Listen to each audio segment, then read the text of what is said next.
Conversei com muitos assessores presidenciais das últimas 24 horas que falaram com o presidente Lula. Me disseram que as imagens dos corpos na Penha emocionaram bastante o presidente, que ele ficou até com os olhos marejados. E aí ontem, na reunião no Palácio da Alvorada, começou-se a esboçar uma reação do presidente.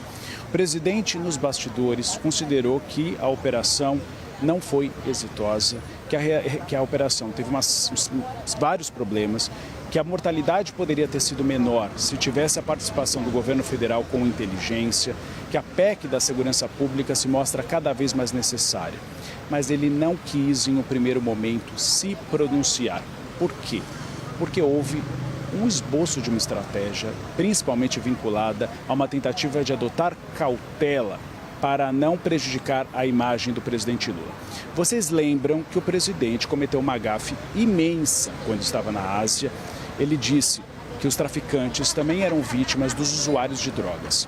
Rapidamente ele teve que se posicionar nas redes sociais, recuando. Não foi nem ele que escreveu a mensagem, depois a gente teve a informação que foram assessores do governo, porque ele estava dormindo quando essa mensagem foi publicada, mas é uma tentativa de conter os danos de imagem que foram muitos nas redes sociais. A avaliação feita nessa reunião foi de que se o presidente Lula fosse enfático na crítica à operação aqui do Rio de Janeiro, ele poderia novamente dar uma sobra, ou pelo menos dar um discurso para a oposição, margem para que houvesse novas críticas de que o presidente Lula não pensa na segurança pública, de que o presidente Lula, na verdade, defende as facções criminosas. Então, optou-se por inicialmente enviar aqui para o Rio de Janeiro Ricardo Lewandowski e o delegado-geral da Polícia Federal, André Rodrigues. Eles telefonaram para o presidente Lula após conversar com Cláudio Castro e aí sim foi feita uma mensagem para as redes sociais que a gente vai mostrar daqui a pouco. Nessa mensagem, Lula não faz uma crítica enfática à operação aqui no Rio de Janeiro, apesar dele considerar que ela foi errônea nos bastidores. Ele fala apenas o que o governo federal fez. E por quê? Eu trago um outro bastidor.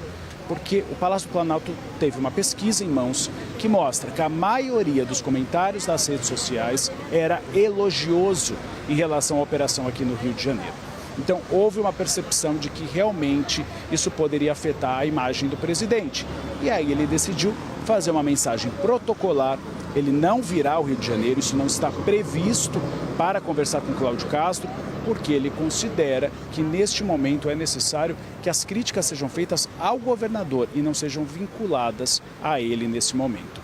E você está aí na Falcão, tem bastidores que apesar de Lula se afastar de um posicionamento formal, ele fez um pedido para a equipe ministerial, né?